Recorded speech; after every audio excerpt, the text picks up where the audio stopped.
Okay, let's go to your questions. I'm going to start with this question. You often speak about bringing God into the mundane. What are some practical habits or mindsets that help elevate the everyday?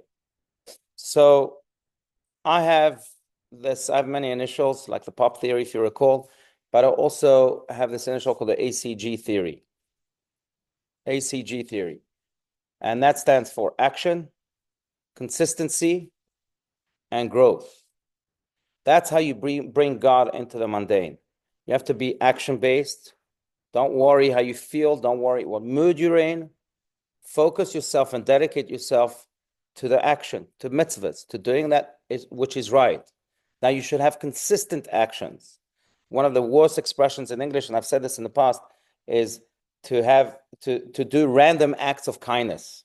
You've heard of that before, right? Why is it such a bad expression? Because it's random.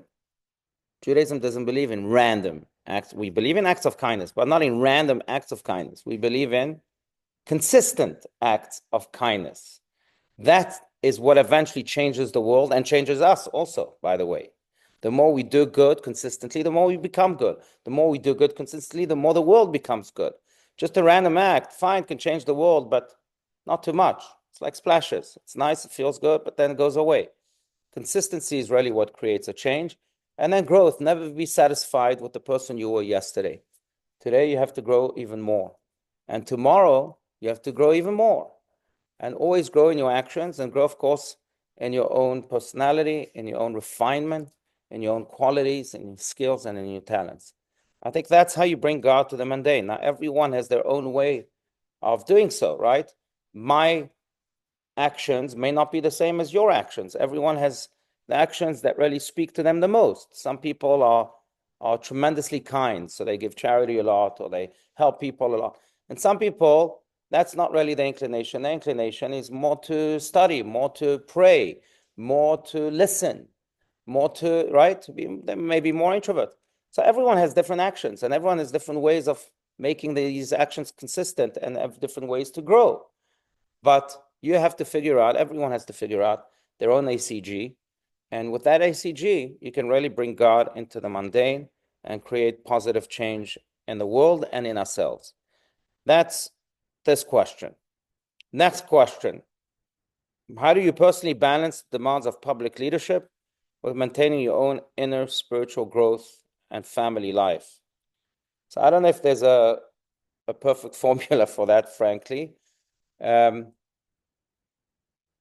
I don't like talking about myself either. But let me just generalize the question and say that I think that, number one, we have to change the word quantity with the word quality.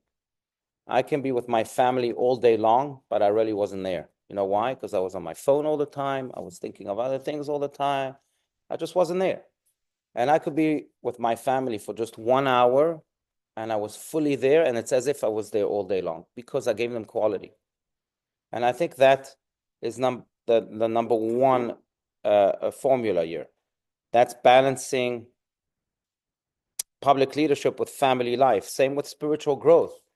Giving time for your soul, spending quality time with your soul is tremendously important. Again, it might not be a lot of quantity, but there should be a lot of quality. If you have a lot of quality, even if it's condensed again into just a few minutes, a few hours, then that makes up, I think, for the quantity. Just to share with you, Baruch Hashem, Esther and I are blessed with 10 children. And now, some of them out of the home, etc. So it's a little bit easier. But there was a time where we had 6, 7 children under one roof. And I took upon myself, it wasn't easy. But you can ask them. Today it's memories for life. I took upon myself to have Abba time. That's how we called it. Time with Abba. Once a day with a different child. 7 children, 7 days of the week. And we would go for ice cream, we'd go for this, for that. It doesn't matter what we did. What matters is that I put my phone away and I gave them all the attention in the world. And in many ways, that to them was what gave them that gas, so to speak, to continue to function with the father involved. So I think that's number one, okay? Quality versus quantity. Number two, I also think that one has to be able to really ask himself time and time again and go back to the very reason for which you involve yourself in what you involve yourself, whether it's public leadership or not. You have to revisit the why. And sometimes you can revisit the why just by driving down the highway. It takes a few seconds. And sometimes you have to revisit the why on a Rosh Hashanah or on a Shabbat morning where you really meditate.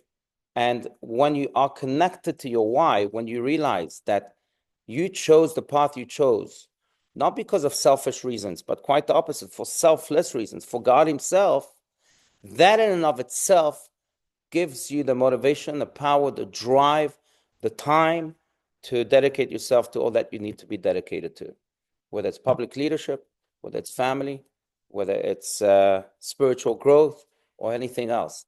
I think that very often life gets the better of us, or like John Lennon says, life is what happens to you. How does it go? Thank you. Life is what happens when you're making other plans, and you get caught and entangled in life itself or making other plans, and you lose the why. And when you lose the why, then you lose the meaning, you lose the taste, you lose the drive.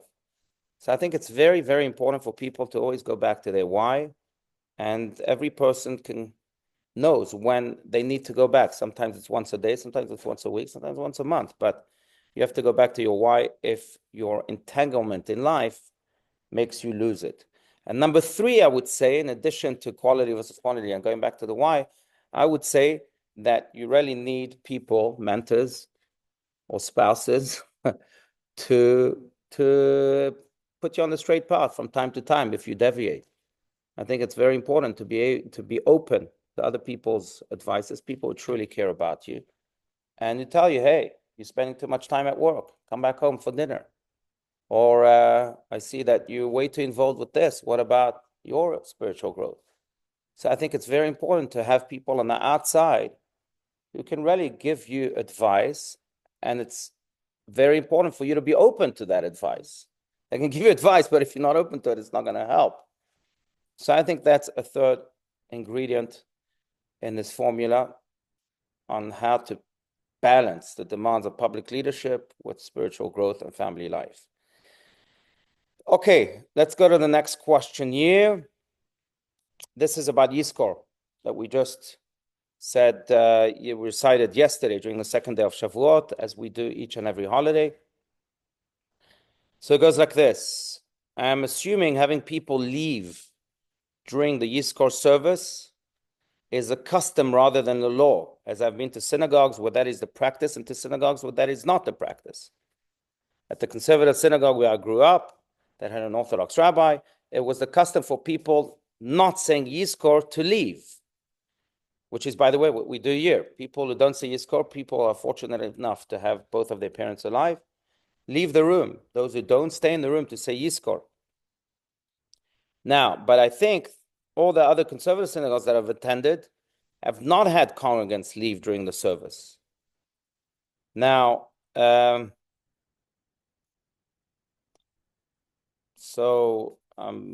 we also say prayers for groups of non-family members during Yizkor who have passed away. For example, October 7th and Holocaust victims. This is making me curious. What's the root of all of this? So it's a good question. You're right. So some services keep everyone in, some keep everyone out. The reason, or the people that are fortunate enough to have their parents alive, they leave. Now, the reason services that do ask people who have their parents alive to leave, the reason they ask them to leave is because of three reasons. First of all, so that the people that stay can truly concentrate, that they're not distracted, thinking, hey, what are you doing here? I am suffering here, and your suffering is not even close to mine. It could be distractive, it could be disrespectful. Number two, also so that you don't bring upon yourself the evil eye.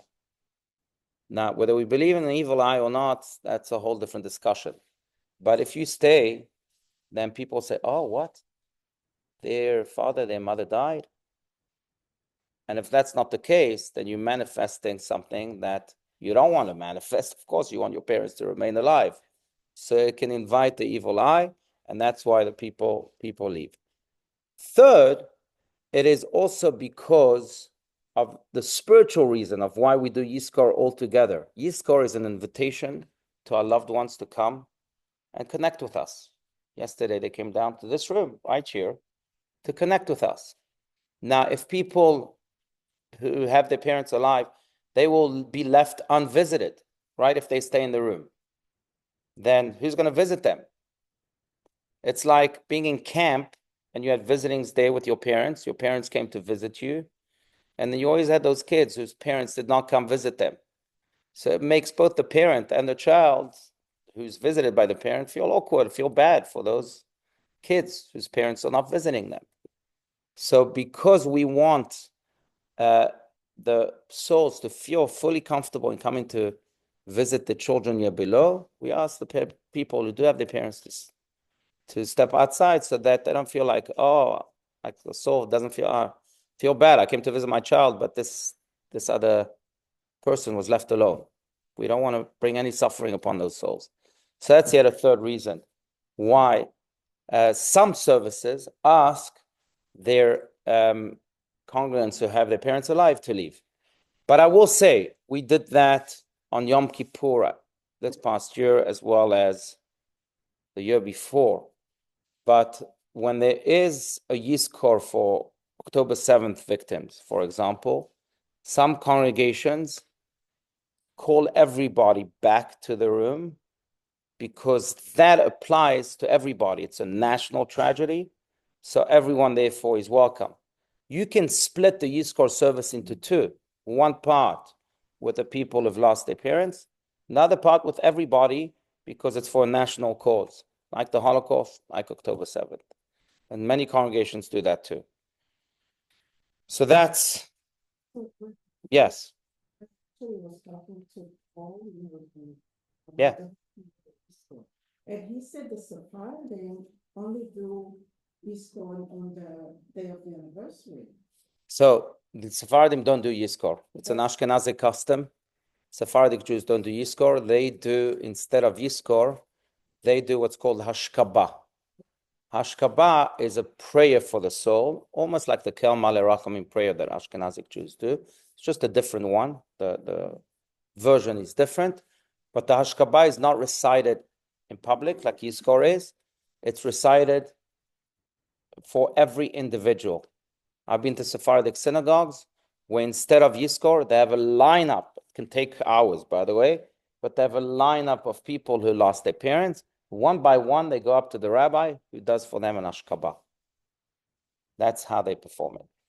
But they do Yizkor just a different way, with a different version. Yes, during the holidays. Yes, exactly. Exactly. Yes.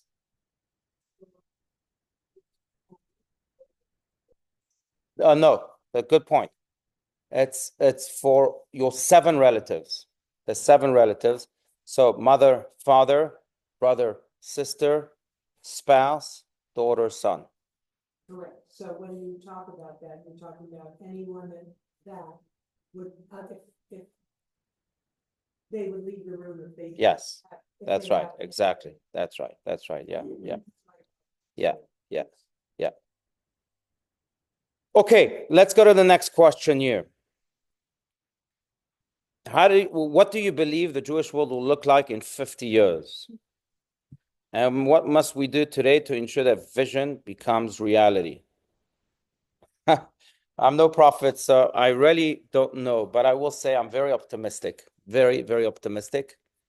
Even though you have the Pew study and other studies who share very dire statistics in which assimilation is rampant, we're losing Jews every day, and every 10 seconds a Jew is lost to the sea of assimilation, which might be true or not. It's like that story with a rabbi who spoke to his congregation and wanted to make that point. He would say, I want you to know that every time you clap, if with an interval of 10 seconds, a Jew is being lost to assimilation. And he asked his whole congregation to clap. And then clap again. Clap again. He says, you see, now a Jew was lost. Clap again. And then someone stood up and said, so then why don't you stop clapping? We'll stop losing Jews. So some people miss the point. But I missed the point for other reasons. Because I really, really believe in the Jewish soul. Really believe in the indelible, unstoppable power of the Jewish soul. I've seen it time and time again. You might see a Jew that is completely assimilated, or that he's, as they say, which is a horrible expression, on his way out, but it's just not true. It's just that no one has given him the opportunity to really nurture his soul. If you do give him that opportunity, you'll see that his soul will ignite, and not only will he return to his roots, but he'll be transformed as a Jew, as a representative of our nation. I've just seen it too many times. So the statistics only speak about something that's quite robotic and dry and statistical. Fine, that's what statistics do. They don't take into consideration the power of the soul, which is much stronger than any statistic out there. I can tell you, I mean, look at our congregation and beyond our congregation. I can tell you that there are many Jews, that many of whom you know, who might have been perceived by the Pew Study and others as Jews that were lost, and now they come every single week, and they've transformed their homes, and they're the proudest Jews. Now, how do you explain that? What happened? Pew Study, were you wrong? Yes, you were. You know why? Because you didn't take into consideration the Jewish soul. The study just came out last week about the impact in Israel, about the impact of October 7th on Israelis and their Judaism. And it's astounding because October 7th has created such an awakening in Israel that now, if I remember correctly, just a statistic on Shabbat, Jews that observe the Shabbat, not fully, but in some shape or form, there are, I think, 85% Jews in Israel now observe the Shabbat in some shape or form. It could be just Shabbat dinner on Friday, or they shut off their phones, or whatever it may be, as opposed to like 40 before October 7th. If you look at those statistics, you'll see exactly what I'm speaking about. All the Jewish soul needs sometimes is some ignition. Now, we hope that it doesn't have to come down to an October 7th, but it needs an ignition. Sometimes it's a smile, by the way. Sometimes it's saying, hey, come to dinner, come to Shabbat dinner. Hey, try this mitzvah. Light Shabbat candles. All those are ignitions. And once we give them that ignition, then they break all statistics, all odds, and the Jewish future then looks very bright. So that's my answer to that question. Yes. You were my ignition. Oh, thank you so much. Please, Janet. We. Shul, I wasn't involved. No, thank you. I'm always a Jew and feel proud. You are, exactly. You were your ignition. Yeah. Thank you. You were your ignition. No, I get. No, thank you. I gave you a match, maybe. That's all. You ignited yourself. Okay, one last question. One last question here. In what ways can Jews living in the diaspora stay spiritually connected to Israel? Not just politically, but as a central part of their soul's identity. It's a great question. So yes, we all connect. I mean, many Jews are connected to Israel, but it's not spiritual. Either they write a check or they get involved politically. I think spiritually, the best way is, as Ron Dermer told a group a few weeks ago. Ron Dermer is the minister of special affairs. He's like the number 2 person in Israel today. He said that the stronger you will build your Jewish identity, the stronger Israel will be. Because at the very core of our nation is Judaism, is the Torah, is the mitzvot, it's our values. That's what unites all of us, Jews in diaspora and Jews in Israel. So the more Jewish we'll be, the more we realize that we are innately connected to God and to the Jewish people and to Israel. Kabbalah, the Zohar speaks about the three